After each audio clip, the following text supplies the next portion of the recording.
abrir a sua Bíblia comigo em Isaías, capítulo 53. Isaías 53. Um versículo. Nós vamos ler aqui, que vai ser o versículo tema da mensagem dessa manhã. Pastor Luiz pregou a semana passada sobre o tema Senhor, para quem nós iremos? E ele declarou uma frase mais ou menos assim, que o importante não é contabilizar os que saíram, mas os que permaneceram, não é? Os que corresponderam à voz do Senhor Jesus e acompanharam o seu ministério. E eu vou falar sobre isso nessa manhã, sobre o preço que Jesus pagou, porque Ele enxergou pessoas, Ele viu pessoas, viu eu, viu você, enxergou a nossa casa, a nossa família, nossa posteridade. Deus tem realmente aquecido o meu coração com esse... Às vezes a gente está lendo, e eu creio de todo o meu coração que há passagens na Bíblia que nós sempre precisamos voltar. Nós precisamos voltar àquelas passagens. Não é? Isaías 53, por exemplo, é um capítulo que fala sobre a obra da cruz, tudo que aconteceu, tudo que envolveu a cruz do Senhor Jesus. E eu creio que é uma passagem bíblica, eu vou ler um dos versículos aqui, que nós sempre precisamos voltar ao nosso coração para nos lembrar daquilo que Jesus fez por nós. Mas eu quero começar essa manhã, o tema da mensagem é o que deixa Jesus satisfeito, feliz. O que deixa Jesus satisfeito? Se eu te perguntasse nessa manhã, eu quero começar lançando essa pergunta. Se você soubesse exatamente o que deixaria Jesus feliz, o que deixaria Jesus satisfeito no seu coração, você faria aquilo? Você faria aquilo? Pergunta para quem está pertinho de você. Você faria algo para deixar Jesus feliz? Faria? Se você soubesse, você faria mesmo? Pergunta para quem está pertinho de você. Você gostaria de alegrar o coração do Senhor Jesus? Você gostaria mesmo? Faça uma outra pergunta. Você pagaria qualquer preço para que isso acontecesse? Aí não, aí já passou. Aí você pagaria qualquer preço para fazer o coração de Jesus feliz? Pastor Luiz ministrou a semana passada sobre algumas pessoas que quando Jesus começou a entrar um pouco mais na vida, quando o Senhor Jesus começou a trabalhar o caráter, dizer algumas coisas que começaram a incomodar essas pessoas, elas já começaram a se retirar, começaram a dizer, não, esse discurso é muito difícil de se ouvir, não é isso, Pastor Luiz? E a maioria deles, que foram alimentados, receberam milagres, não estavam, a grande maioria, não estava já presente quando o Senhor Jesus estava sendo crucificado. Aliás, muitos deles, com certeza, foram aqueles que levantaram a sua voz dizendo, crucifica-o. Alegrar o coração do Senhor Jesus é algo que nós precisamos entender como se faz isso. Não é apenas desejar, não é apenas... muitas pessoas pensam que estão alegrando o coração de Deus, e, enfim, mas estão entristecendo o coração do Senhor. A minha expectativa é que você saia daqui nessa manhã entendendo um pouco mais como você pode deixar o Senhor Jesus alegre, feliz com as suas atitudes. Olha o que diz aqui Isaías 53, versículo 11. Isaías 53, 11. Ele verá o fruto do penoso trabalho da sua alma e ficará o quê? Satisfeito. Ele verá o fruto do penoso trabalho da sua alma e ficará feliz, satisfeito. Se você ler tudo o que vem antes, o que Isaías declara, aliás, Isaías é um dos profetas que eu mais amo ler, porque ele é o profeta conhecido como profeta messiânico. Ninguém no Antigo Testamento falou mais sobre Jesus, nem Davi nos seus cânticos, muitos deles messiânicos, nem Davi fez mais menção ao Messias, à obra redentora do Messias, do que o profeta Isaías, tanto que ele é o livro do Antigo Testamento mais citado no Novo Testamento, é o livro de Isaías. Um profeta tremendo, e ele fala com uma riqueza de detalhes no capítulo 53 sobre todo o sofrimento que Jesus passou. E essa passagem, esse versículo diz que Jesus enxergou alguma coisa, ele verá. Jesus enxergou alguma coisa, ele viu alguma coisa. Antes de ir para a cruz, ele viu, ele sabia o que ele iria passar, mas ele viu além. Deus quer alargar a tua visão para que você veja além também. Jesus conseguiu enxergar o depois, não é? O resultado daquele trabalho penoso da sua alma, diz aqui esse versículo, e ficou satisfeito antes de ir para a cruz, mesmo sabendo todo o sofrimento que ele passaria, não foi pouco, eu vou citar algumas coisas aqui. Ele foi em alegria, ele foi feliz. Eu não sei quem já teve uma experiência de passar por alguma coisa difícil, dolorosa, porque você sabia que precisava passar por aquilo, era necessário. Logo que nós casamos, não é? Recém-casado, 2, 3 meses depois, nós saímos com a nossa família lá por um tempo na praia, e nós tínhamos nosso Fusquinha, ano 72, que nós ganhamos do meu sogro e da minha sogra. Com esse Fusca nós fizemos nossa lua de mel. Esse Fusquinha tem algumas histórias para contar, não é? Porque ali onde ficava a bateria, aquela água da bateria, ela normalmente caía, ela corroía, não é? E a gente viajou nossa lua de mel eu arrumei uma tábua ali para apoiar a bateria, não é? Fiz uma gambiarra santa, né, irmãos? E quem teve Fusca sabe como é que funcionava o negócio, né? Mas esse Fusquinha a gente amava, eu gostava demais desse Fusquinha. E eu estava andando na praia com o meu cunhado, não é? E a gente começou a brincar na praia. Ele com o carro dele, eu com o meu, o carro cheio, eu comecei a fazer curva para lá, curva para cá. Eu falei, vou dar um cavalinho de pau aqui na areia. E quando eu tentei fazer isso, eu peguei uma areia fofa, a roda do Fusca travou e eu virei com a mão direita para esse lado, não é? E eu apoiei minha mão fora. Quando eu viro para a direita, a roda trava e o Fusca vira e ele cai, ele bate, e ele caiu em cima da minha mão. Estava com a mão fora, bati a minha mão na areia, esmagou a minha mão. Quando a gente virou o carro, aliás, eu puxei minha mão, né, porque eu senti o impacto e puxei minha mão. Quando eu puxei minha mão, terminou de fazer o serviço. Abriu um rasgo aqui, a aliança entrou no meu dedo, fraturou meu dedo, a aliança entrou, fraturou meu dedo, a aliança estava lá dentro, o dedo quebrado, um baita de um corte, precisei dar 32 pontos. Mas entre esse momento e até chegar no hospital, estava cheio de terra, cheio de areia, enfim, nós saímos dali. E eu fui para o hospital, nós conseguimos chegar no hospital. Outra hora eu conto para vocês a história, como nós chegamos no hospital, não é? Mas nós conseguimos chegar, tinha que atravessar uma balsa. Quando eu chego no hospital, a enfermeira disse, vamos ter que lavar esse negócio. Né? Não tem jeito de suturar isso, e não adianta, não vai pegar anestesia. Eu vou fazer antes de você, tem que lavar antes de você ir lá. E ela me colocou a minha mão dentro, tinha uma torneira, uma água, e ela pegou uma bucha, meus irmãos, começou a lavar a minha mão, aquele negócio aberto, a aliança ainda estava ali, né? Começou a limpar, depois o rapaz veio lá com um alicate, tirou a aliança, guardei o ouro para fazer uma nova aliança depois, né? E ela limpou aquele negócio e tal. Aí eu fui lá para o pronto-socorro, para o médico dar, para fazer a sutura. E ele, para fazer, tinha que dar anestesia e tinha que dar essas picadas dentro do negócio, senão não pegava. E ele entrou lá dentro com aquela agulha, né? E eu me lembro, ainda me dá arrepio até hoje, né? Lembra como é que foi esse negócio? 32 pontos. Mas o médico disse, se você não fizer isso, você vai perder sua mão. E hoje eu tenho aqui uma cicatriz. Aliás, deu um problema depois, tive que drenar, mas graças a Deus minha mão está aqui, não é? Glória a Deus. Mas eu vejo essa cicatriz e eu lembro do que eu tive que passar, porque era necessário passar por aquilo, por alguma coisa melhor que vinha depois, para eu conseguir, então, salvar a minha mão. Eu não sei quem aqui já teve uma experiência pessoal, você teve que passar por alguma coisa muito difícil. Jesus, meus irmãos, ele sabia o que ele iria passar. E foi algo muito mais difícil do que o que eu passei. Mas ele decidiu ir até o fim e ainda sentiu alegria. Sabe por quê? Porque ele viu você.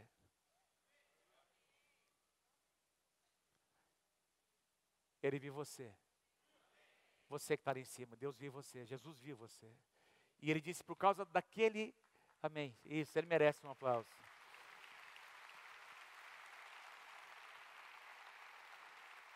Eu quero, nessa manhã, tentar entender com vocês o que é que Jesus... Eu vou sugerir algumas coisas, não é? Quero sugerir aqui algumas coisas que Jesus enxergou, conseguiu enxergar. Porque a gente fica muito impressionado com o sofrimento do Senhor Jesus. E eu fui aqui, eu visitei as Escrituras para lembrar um pouquinho, não é? Eu li Isaías 53 novamente. Eu visitei aqui os Evangelhos para tentar, lembrar de novo o que Jesus sofreu, o que Ele passou. Aquelas chicotadas, aqueles açoites. A Bíblia diz que os chicotes eram feitos de tiras de couro, não é? Os estudiosos, os que interpretam, não é? O contexto da época diz que esse chicote era feito com tiras de couro e na sua extremidade eram amarrados pedacinhos de ferro ou de chumbo ou de osso. E quando essas chicotadas eram dadas, esse elemento, não é?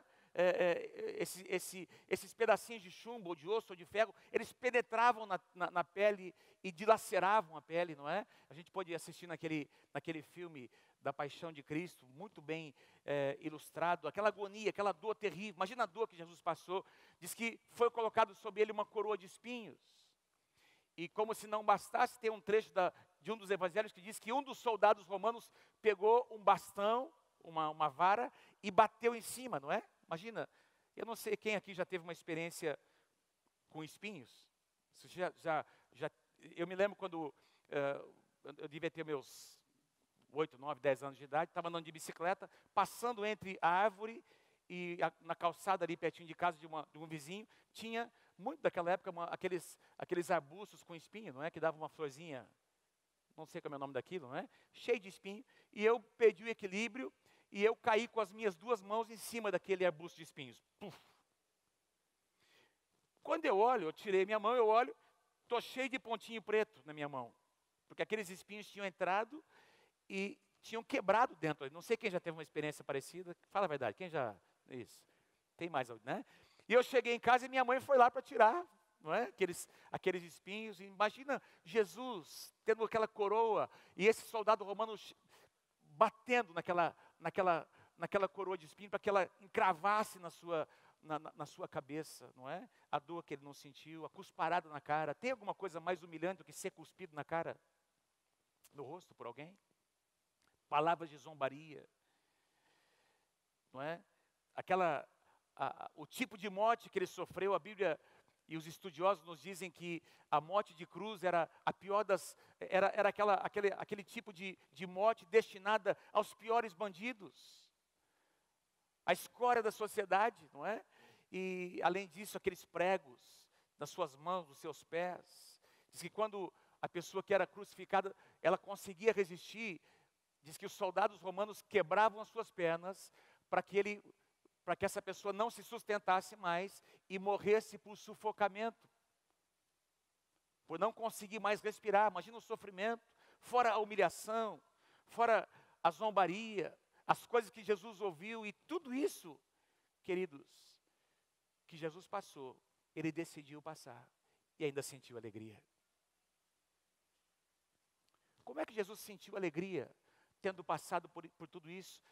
Diz aqui, ele verá o fruto do penoso trabalho da sua alma, ou seja, é uma semeadura que ele está fazendo. Jesus está fazendo uma semeadura e ele sabe que ele vai colher esse fruto. Todo semeador semeia para colher alguma coisa. Quem pode dizer amém? Quem pode dizer amém? Todo semeador, quem semeia, semeia com uma expectativa de ter uma colheita abundante. Jesus estava semeando alguma coisa, ele diz que ele enxergou o fruto. Ele consegue enxergar o tempo da colheita e diz que ele fica satisfeito. A tradução na linguagem de hoje diz: ele ficará totalmente satisfeito. Totalmente satisfeito. Tem uma tradução que diz: daquela terrível angústia de alma, ele verá que valeu a pena e ficará feliz. Ele verá, ou seja, Isaías está profetizando sobre algo que Jesus ainda vai passar, e ele está dizendo, antes de ir para a cruz, ele vai conseguir enxergar o resultado, e ele sabe que vai valer a pena, e valeu a pena, porque eu e você estamos aqui nessa manhã. Como valeu a pena?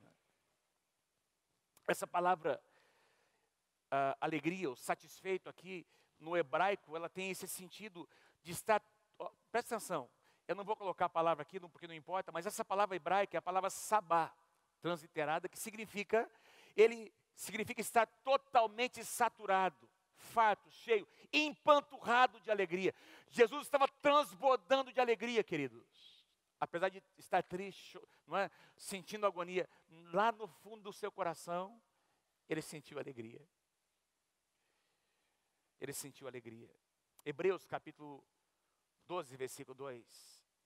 Uma passagem paralela diz quase a mesma coisa. Tendo os olhos, eu amo essa passagem porque eu me lembro, quando criança, sentado ali na tenda, naquele banco de madeira da tenda, em cima do púlpito onde meu pai pregava, tinha esse versículo estampado.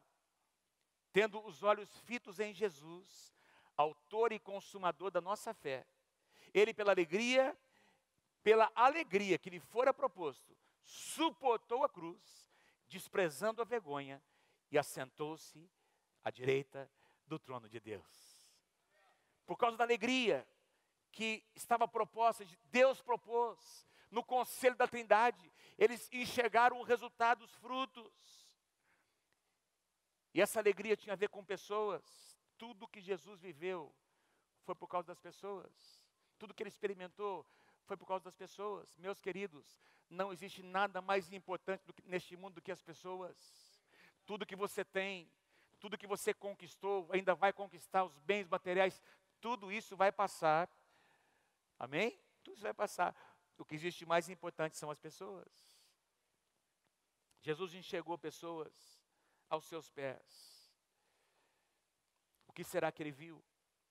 Eu quero sugerir a vocês aqui 3 coisas. Quero sugerir 3. Talvez isso tudo tenha a ver com pessoas, mas eu quero tentar expressar a você de uma forma que você consiga entender. Aliás, esse primeiro tema, Jesus viu a redenção de muitos. Tem muito a ver com essa canção que nós cantamos. Ele viu a redenção de muitos. E eu quero explicar para vocês o significado. Aliás, eu quero pregar uma outra mensagem, não hoje, sobre o tema da redenção, usando o exemplo de Boaz, Noemi, não é? E Ruth, que eu creio que é um dos exemplos mais lindos dessa verdade sobre a redenção, não é? Sobre o Redentor capaz. Eu vou deixar isso para um outro momento, mas eu quero explicar aqui para vocês um pouco, porque tem aqui 3 sugestões que eu quero trazer a vocês sobre o que fez Jesus sentir felicidade, realização no seu coração, não é? A palavra redenção é uma das palavras mais poderosas, mais profundas das Escrituras. Eu quero ler com você no mesmo capítulo 53 de Isaías. Nós lemos o versículo 11, eu quero ler a segunda parte do versículo 11 e também o versículo 12. O meu servo não tem pecado, na tradução da linguagem de hoje, ele não tem pecado, mas ele sofrerá o castigo que muitos merecem. E assim, os pecados desses que não merecem, serão perdoados. Por isso eu lhe darei um lugar de honra. E Jesus está hoje num lugar de honra, sentado à direita de Deus. Eu lhe darei um lugar de honra, e ele receberá a sua recompensa, junto com os grandes e poderosos. Qual é a recompensa de Jesus? Fala para quem está pertinho de você. Você e eu somos a recompensa de Jesus. Diga lá, você e eu somos a recompensa. Ele receberá a sua recompensa, pois ele deu a sua própria vida, e foi tratado como se fosse um criminoso.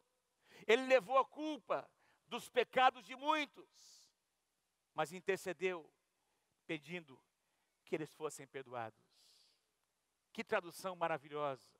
Ele sofrerá o castigo que muitos merecem, eu e você merecíamos. Ele deu a sua própria vida. Interessante, Isaías ele faz algumas declarações no futuro e algumas outras, como se Jesus já tivesse passado pela cruz, não é? Ele deu a sua própria vida, levou a culpa, intercedeu para que eles fossem perdoados. Queridos, foi o maior ato de amor da história da humanidade, Jesus na cruz do Calvário.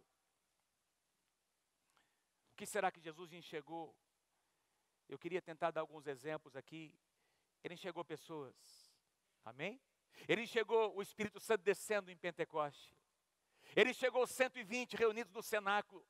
Pastor Luiz pregou, não é, que a maioria daqueles discípulos, eles abandonaram o Senhor Jesus. Logo depois da ressurreição eram só 120. Onde é que estavam os 5.000 que foram alimentados? Eram só 120 agora no cenáculo. Jesus enxergou os 120. Jesus enxergou o Espírito Santo descendo no dia de Pentecostes. Jesus enxergou Pedro se levantando para pregar a sua primeira mensagem e quase 3.000 pessoas se convertendo depois da primeira mensagem de Pedro. Quem está comigo aí, diga amém. Jesus enxergou a igreja de Jerusalém se multiplicando, crescendo aos milhares, se multiplicando nas casas, diz que eles se reuniam diariamente no templo, nas casas. Daqui a pouco eram 5.000 homens, já não se podia mais contar. E a Bíblia diz no livro de Atos que muitos daqueles sacerdotes, não é? Aqueles líderes religiosos que haviam se envolvidos na morte do Senhor Jesus, muitos deles, se não a maioria, também se converteram. A igreja se multiplica. Jesus enxergou agora a perseguição vinda, primeiro dos judeus, por parte dos judeus, depois por parte de Roma. E a igreja ela se multiplicando, saindo de Jerusalém e alcançando as nações. Jesus enxergou o primeiro mártir, Estevão, sendo apedrejado, e um menino, um rapaz ali, um rapaz pertinho ali, recolhendo as roupas das pessoas, um rapaz chamado Saulo, que consentiu com a morte. Mas Jesus também chegou, Saulo se convertendo e se transformando em Paulo, no maior dos apóstolos do Novo Testamento. Jesus enxergou Tiago sendo decapitado naquela cadeia. Jesus enxergou a igreja orando naquela casa. Pedro sendo liberto. Jesus enxergou, queridos, o evangelho saindo, se espalhando por todos os lugares. Jesus enxergou o evangelho chegando no Brasil, no final dos anos 1800, quando as primeiras igrejas evangélicas começaram a se estabelecer. Jesus enxergou a igreja crescendo, Jesus enxergou, Jesus viu, Jesus percebeu a época, o dia, o ano em que a igreja Nova Aliança foi fundada aqui em Londrina em 1962, no finalzinho de 62, início de 63. Jesus enxergou você sentado hoje onde você está. E ele disse, antes de ir para a cruz, vale a pena, eu vou até o final, porque eu vi o Robson lá sentado. Eu vi o Luiz sentado. Eu vi o Wagner. Eu vi a Fernanda. Eu vi os seus filhos. Eu vi a Ana. Eu vi o Pedro, eu vi o Paulo, o João, eu enxerguei. Eu vi aquele casal que estava desgraçado, não é? Arrebentado, destruído. Eu vi aquele casal indo lá para aquela célula. Eu vi aquele irmão, aquela pessoa abrindo a sua casa, ministrando ao coração daquelas pessoas. Eu vi quando ele foi curado, ele foi restaurado, porque alguém se mobilizou, alguém sentiu, alguém foi tocado. O meu sangue tocou o coração daquelas pessoas. Elas se mobilizaram e agora não é mais 120, são milhões. Jesus enxergou Apocalipse capítulo 5, quando diz lá que eram milhões de milhões e milhares de milhares, diante do Cordeiro, entoando, cantando, adorando o Senhor. Jesus enxergou bilhões de pessoas, somos bilhões de cristãos hoje ao redor do mundo. Jesus enxergou esses bilhões. Jesus enxergou a célula se multiplicando. Jesus enxergou as salas de oração se multiplicando ao redor do mundo. Jesus viu isso e disse, vai valer a pena, eu vou até o final. Por isso que eu quero dizer algo a você nessa manhã. Você não é qualquer coisa. Você tem muito valor para Deus. Você entendeu o que eu disse? Você não é qualquer coisa. Você tem muito valor para Deus. Você tem muito valor para Deus.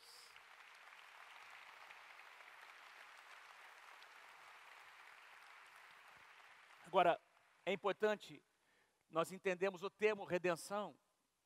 Jesus enxergou, ele viu a redenção de muitos, porque essa é a palavra usada em Isaías 53, ele fez isso, intercedeu por muitos. Ele viu muitos como resultado do penoso trabalho da sua alma. O fruto não era um fruto, eram muitos frutos. Isso tem a ver com redenção. A palavra redenção, põe para mim o próximo slide, ela tem dois significados na Bíblia, no Antigo Testamento. Não tenho tempo, eu vou voltar a ministrar, porque tem tudo a ver com o tema do amor, redenção e amor. Perdão, está tudo ligado, não é? E a palavra redenção tem dois sentidos no Antigo Testamento. O primeiro deles, livrar alguém, libertar. Libertar alguém de um jugo, de uma opressão. O segundo sentido, e é o mais forte, é comprar de volta a liberdade. Pagar o preço. Mediante o preço do resgate, o que foi estabelecido. Às vezes um preço alto demais, mas alguém vai lá e paga. Biblicamente, meus queridos, redenção, aliás, estava na lei de Moisés, existia uma lei, toda uma questão que foi estabelecida. Por quê? Porque o povo de Israel era um povo como nós, eles contraíam dívidas entre si, Eles cometiam erros. E quando isso acontecia, a lei de Moisés previa, quando alguém, por exemplo, fazia uma dívida que era financeira, digamos assim, impagável, tinha três soluções. Três soluções. No Antigo Testamento nós encontramos isso. A primeira delas, o credor decidia perdoar totalmente a dívida, o que normalmente não acontecia. Não, eu quero perdoar, o que não acontecia normalmente. A segunda possibilidade, a própria pessoa pagava aquela dívida com o seu trabalho. Então, ela tinha que dedicar todo o seu esforço, ela e os seus filhos, muitas vezes. Vocês se lembram, por exemplo, em 2 Reis, capítulo 4, quando aquela viúva, lembra que o marido morre, o marido era um dos discípulos do profeta Elias, o marido morre e de repente o credor bate na sua porta. Ela fica sabendo, depois da morte do marido, que o seu marido havia contraído uma dívida impagável. E o credor quer agora levar os seus filhos. Essa mulher vai procurar o profeta, dizendo, olha, eles querem levar meus filhos, eu não sabia. Você sabe que meu marido te servia. Lembra o que Eliseu disse? O que você tem em casa? Há uma botijazinha de azeite. Pega a sua botija. Busca panelas, busca vasilhas. E o azeite vai multiplicar. E essa mulher experimenta então uma grande multiplicação. E ela então pode pagar o preço do resgate. E os seus filhos são liberados. Não é? A pessoa então... A segunda opção era pagar com o seu próprio trabalho. Estava previsto na lei de Moisés. A terceira opção era alguém habilitado pagar o preço. E a Bíblia chama essa pessoa de, é conhecido um termo no Antigo Testamento, o redentor capaz. Diga comigo assim, o redentor capaz. Diga assim, o redentor habilitado. O que significa que não poderia ser qualquer pessoa. Por exemplo, se eu tivesse uma dívida impagável, e o pastor Jonas, quisesse pagar para mim, ele não poderia pagar, porque nós não temos nenhuma relação de parentesco. Mas o meu irmão mais velho poderia pagar. O meu pai poderia pagar. Alguém que tivesse uma conexão comigo, sanguínea. A lei de Moisés previa que somente alguém habilitado poderia pagar esse preço. Quantos entendem aqui qual que é a simbologia? Jesus, a Bíblia diz que ele é o primogênito entre muitos irmãos. Ele era o filho unigênito do Pai, mas ele tornou-se o primogênito entre muitos irmãos. E sendo o primogênito, ele pagou o meu resgate, o seu resgate. Ele pagou o meu resgate, o seu resgate. De repente, nós não devemos mais nada. De repente, alguma coisa foi feita por alguém que era habilitado para isso. Não poderia ser qualquer pessoa. Jesus. Deus enviou o seu próprio filho. Era a única possibilidade. Porque nós não tínhamos como pagar. Não poderíamos trabalhar, porque você não consegue o resgate com obras. Aí vem o resgatador. E pela graça, nós somos perdoados. Isso é redenção, meu irmão. Isso é redenção, minha irmã. Quando a Bíblia diz que eu e você fomos redimidos, significa que um redentor capaz, que era habilitado para fazer isso, foi lá e pagou o preço que eu e você não poderíamos pagar. E hoje nós somos livres. Pela graça, sois salvos. Mediante a fé. A fé no quê? No que Jesus fez na cruz do Calvário. Você pode dar um aplauso a Ele nessa manhã? Que coisa maravilhosa.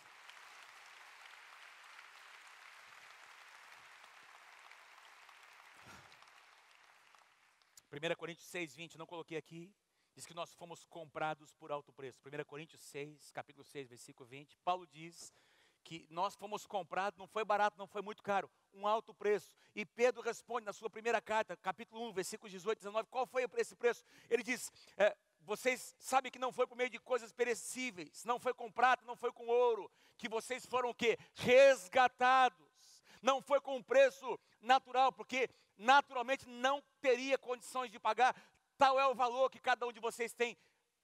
Mas vocês foram resgatados pelo precioso sangue de Jesus Cristo, é o que diz lá.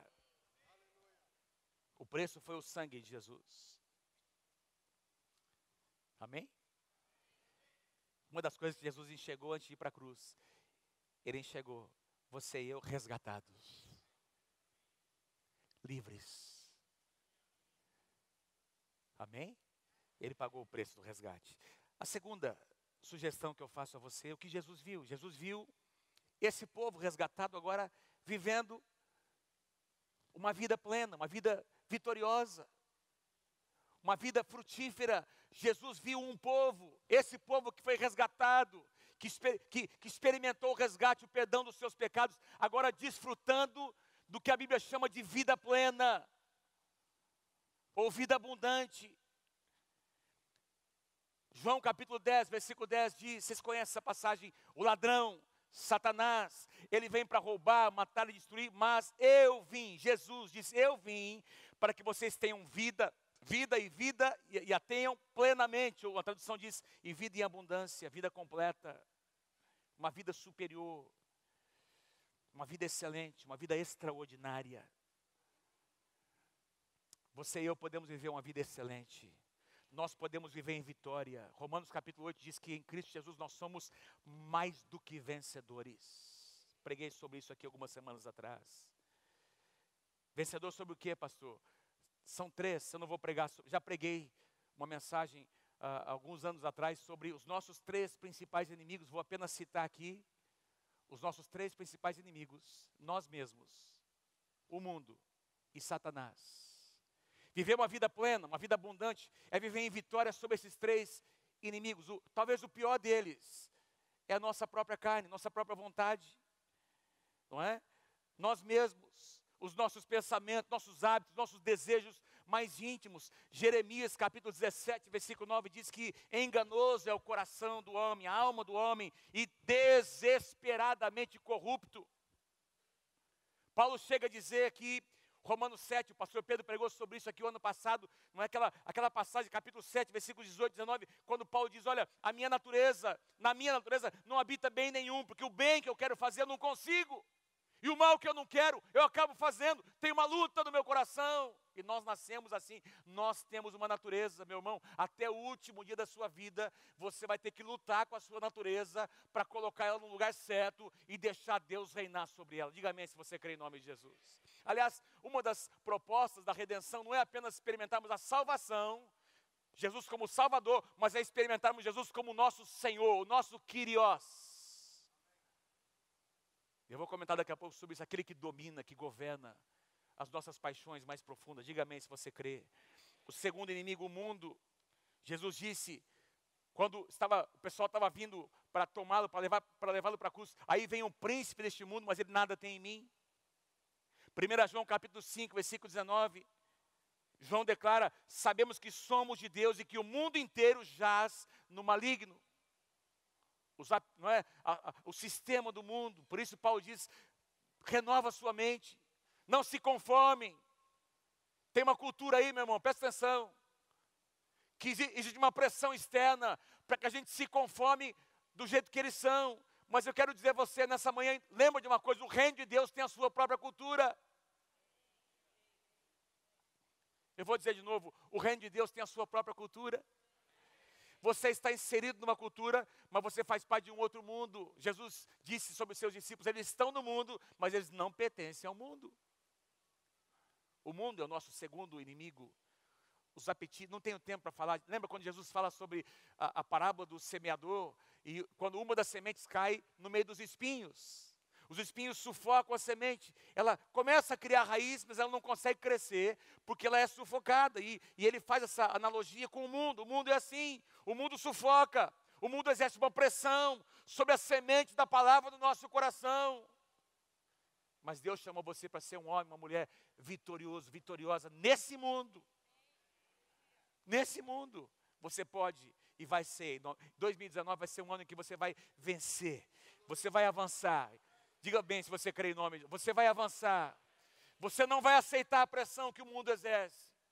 Você vai abrir mão de alguns hábitos que você tem, que tem trazido derrota sobre a sua vida, porque Deus está te levantando para viver vida abundante diante dele. O terceiro inimigo, Satanás. Perceba a ordem que eu coloquei, não é? Nós mesmos, o mundo e Satanás. Diz que ele tem os seus ardis, seus desígnios, 2 Coríntios 2:11, ele tem as suas estratégias para nos derrotar, ele sabe as nossas áreas de vulnerabilidade, ele prepara tentações, ele prepara situações de laço para nos derrotar, mas a mesma Bíblia que diz que ele vai nos tentar, também diz que Deus não vai permitir tentação maior do que a capacidade que ele vai prover para você ser vencedor. É o que a palavra de Deus diz. Ah, pastor, você não sabe. Por que Deus permitiu, pastor, aquela mulher passar bem na minha frente? Não foi Deus, foi o diabo que colocou ela ali. E se você caiu porque você não se posicionou. Porque se você assumir aquele lugar de homem, de mulher de Deus, você vai vencer em nome de Jesus. Quem está comigo aí, diga amém. Fala para quem está pertinho de você, você é mais do que vencedor. Fala para ele, vida abundante, meu irmão, vida abundante. Vida abundante. E o terceiro aspecto aqui que Jesus viu, não é? Jesus enxergou então, número 1, o que eu falei? Jesus enxergou a redenção de muitos. Jesus também enxergou um povo, o povo de Deus desfrutando de vida plena, vida abundante. E para finalizar, Jesus viu o reino de Deus tomando toda a terra. Jesus enxergou o reino. Perceba que eu não estou dizendo a igreja, porque o reino é maior que a igreja. O reino sempre existiu. Desde antes da fundação do mundo, o reino de Deus já existia. Deus sempre governou todas as coisas. Salmo 90 diz que de eternidade a eternidade Deus é Deus. Se Deus é Deus, Ele reina. Quem está comigo, diga amém. Ele nunca perdeu a sua autoridade. Quando Adão e Eva abrem mão, quando eles abrem mão da autoridade que Deus havia lhes dado, Deus não perdeu a sua autoridade. Quando Jesus é tentado no deserto, e ele diz, olha, se você se prostrar e me adorar, eu vou te dar autoridade, porque ela foi me dada. Quem é que deu? Foi o homem, não foi Deus. Deus nunca perdeu a autoridade dele. Adão tinha entregado a sua autoridade lá no jardim do Éden, mas Jesus veio para resgatá-la. Jesus não veio para negociar com Satanás. E ele veio para estabelecer, aliás, é muito interessante que a primeira mensagem de Jesus foi sobre o reino de Deus. Lembra? Jesus vai para o deserto para ser tentado. Quando ele retorna, estabelece a sua casa, a base do seu ministério em Cafarnaum. Essa foi a sua primeira mensagem. Mateus 4:17. Daí por diante passou Jesus a pregar e a dizer, arrependei-vos, porque está próximo o reino de Deus. E a palavra reino aqui, nós precisamos entender, significa o domínio, o espaço onde o rei governa. Amém? Onde ele é a jurisprudência legal, onde o rei governa, os limites do seu governo. Queridos, interessante que Mateus é o que mais fala sobre o reino de Deus, porque o livro de Mateus foi escrito para os judeus. O foco do livro do Evangelho de Mateus é para os judeus. E os judeus esperavam um rei natural. Presta atenção, é algo importante. Os judeus esperavam. Os alunos do Intens podem confirmar isso, não é? O livro de Mateus, da ICM também. O foco de Mateus, não é isso, o André? Pastor André, né? Amém, vai ser, em nome de Jesus, né? O foco do livro de Mateus eram os judeus. Então, Mateus é o que mais fala sobre o reino. Ele interpreta os ensinos de Jesus, por quê? Porque os judeus esperavam um reino natural. Mas o reino de Jesus não é um reino natural, é um reino espiritual. O reino de Jesus não é um reino natural. Aliás, o apóstolo Paulo diz que o reino de Deus não é comida nem bebida, ou seja, não é coisas naturais, mas é alegria, paz e justiça no Espírito Santo. É em Romanos que diz, se não me engano, não lembro agora o endereço. Diga assim comigo, o reino de Deus, ele está crescendo. E ele vai tomar conta de toda a terra. Como ele vai tomar conta? Por meio da igreja. A igreja é o meio. E quem é a igreja? Ele é a igreja. O irmão é a igreja. Não, você também é a igreja. Eu sou a igreja, você é a igreja. Onde estiverem 2 ou 3 reunidos em meu nome, Jesus diz, eu estou no meio deles. Agora o reino de Deus começa onde? Começa no nosso coração. Certa ocasião os fariseus perguntaram, Lucas capítulo 17, versículos 20 e 21, foi interrogado pelos fariseus sobre quando viria o reino. Lembra? Olha, eles estavam ainda esperando um reino natural. Quando é que virá o seu reino? Jesus responde a eles, Não vem o reino de Deus com visível aparência. A tradução corrigida diz, não vem com aparência exterior, nem dirão, ei-lo ali, ou lá está o reino, porque o reino de Deus está dentro de vocês. Aqui no coração. E eu pergunto a você nessa manhã, em nome de Jesus, você recebeu Jesus como seu Salvador? Levanta a sua mão. Quem recebeu Jesus como seu Salvador? E como seu Senhor? Você recebeu também? Diminuiu. O reino é onde Ele governa. Quem tem Jesus como seu Senhor e o seu Salvador também? Levanta a mão. Aqui é o reino de Deus.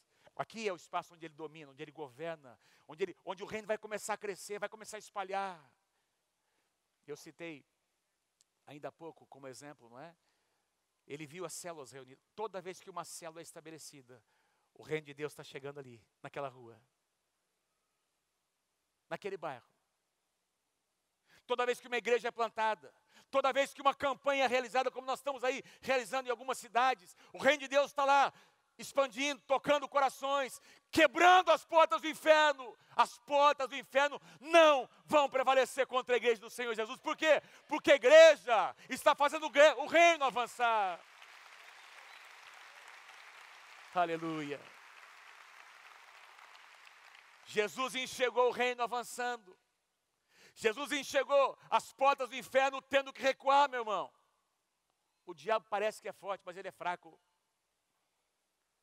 Nós temos cantado uma canção, não é? Parece que estou cercado, mas eu sei que eu sou guardado por Ti, Senhor.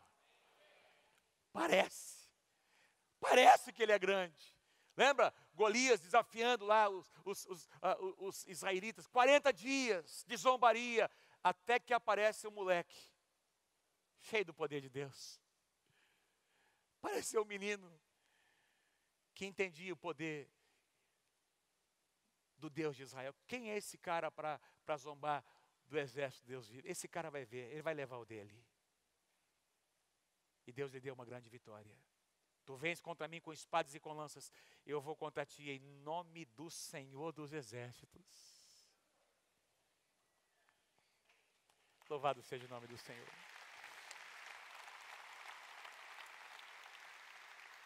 Quero chamar os músicos que venham, por favor. Quero concluir.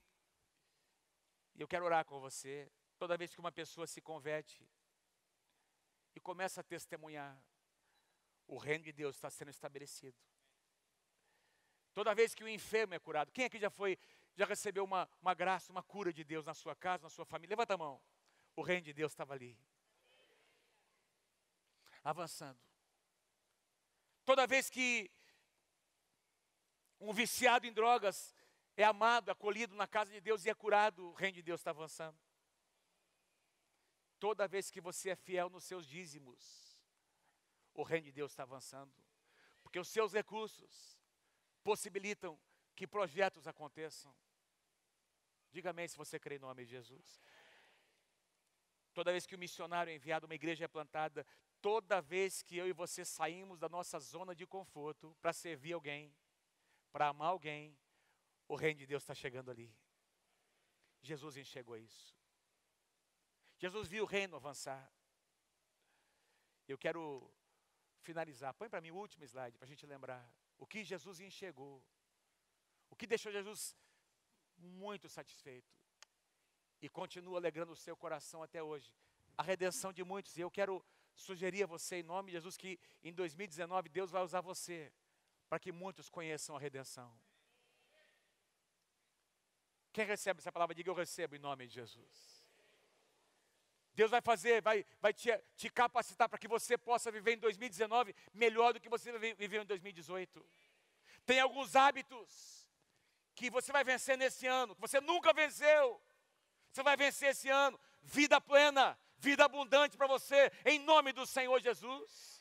Tem algumas práticas carnais, alguns apetites que você nunca conseguiu lidar com eles. 2019 será o ano da tua vitória em nome do Senhor Jesus. Se você se posicionar. Amém. Aplauda o Senhor. É verdade, aplauda. Recebe a honra, Senhor. Em nome de Jesus. Nós vamos ver nesse ano os nossos ministérios avançando. O reino de Deus vai avançar por meio dos nossos ministérios. Ministério de criança, ministério de jovens, de adolescentes, de pré-adolescentes, de casais, ministério de oração. Todos os ministérios dessa casa vão ampliar, vão avançar contra o reino das trevas. Porque é o reino de Deus que nos impulsiona. Diga amém se você querer. Nós não estamos aqui para levantar a bandeira de uma igreja, apesar de que nós pertencemos a uma família natural, mas o reino é mais importante que a igreja. O reino é maior que a igreja. A igreja é um veículo para que o reino de Deus seja estabelecido. E você será um veículo de Deus em 2019, para que o reino de Deus avance. Para que o reino de Deus avance. Você recebe? Diga eu recebo em nome de Jesus. Dê mais um aplauso ao Senhor. Amém. Jesus sentiu alegria por ver você aqui nessa manhã. A minha pergunta a você: você está alegre com Jesus? Você está feliz com Jesus pelo que Ele tem feito na sua vida? Queridos, a mesma coisa que alegrou o coração do Senhor Jesus, continua fazendo Ele feliz hoje. Você pode fazer Jesus feliz. Sabe que tem algumas pessoas, eu fico muito impressionado quando leio a palavra, algumas pessoas durante a trajetória de Jesus chamaram a sua atenção, conseguiram atrair a sua atenção. Houve algumas ocasiões em que Jesus parou tudo o que Ele estava fazendo, porque alguém chamou a sua atenção. Lembra aquela mulher com fluxo de sangue? Rompeu no meio da multidão. E ela disse: eu sei que se eu tocar no Senhor Jesus, eu vou ser curada. Ela fez algo que ninguém fez. Tem algumas pessoas que foram curadas porque fizeram coisas, tiveram atitudes que ninguém teve. E ela recebeu a bênção que ninguém recebeu, porque Jesus encontrou nele ou nela alguma coisa diferente. Jesus quer encontrar em você e em mim alguma coisa diferente. Eu quero alegrar o coração do meu Deus. Se você quer, vou pedir para você cantar essa canção mais uma vez. E ao cantar no refrão, o refrão, fiel, fiel, você vai levantar suas mãos. Lembra do preço do resgate. Lembra do que Ele fez por você, por sua casa, por sua família. E adora o seu Deus essa manhã.